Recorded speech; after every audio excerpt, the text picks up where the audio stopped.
While no lives were lost to the whirlwinds in Kansas that night, the little town of Jarrell, Texas, would not get off so easily. Viewed from outer space, the storm that spawned the killer was a monster. From a snaking funnel, it grew into a giant.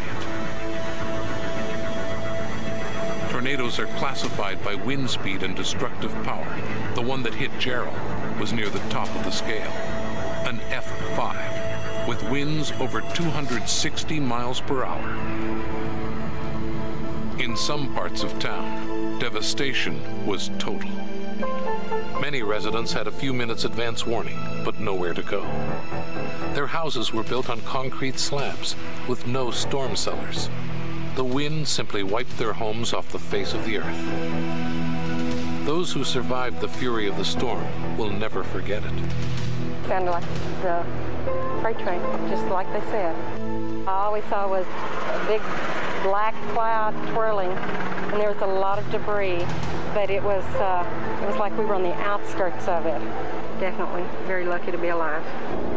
When we were in the closet, I got scared, but when I really was scared is when I went down and saw the devastation it left behind. I've never seen anything so devastating in my life.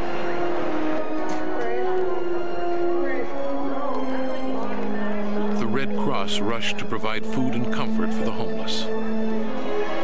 For many, the shelter's most important feature was this bulletin board, often the only way to contact loved ones or find out if they were still alive.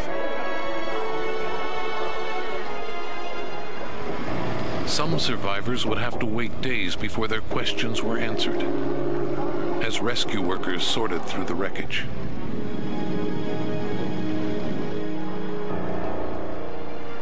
The final death toll at Jarrell was 27. It was the nation's most lethal tornado of the year. To compound the tragedy, this was the second time in less than a decade that Jarrell was flattened by a twister. And it's certain that more are on the way. It's just part of life in Tornado Alley.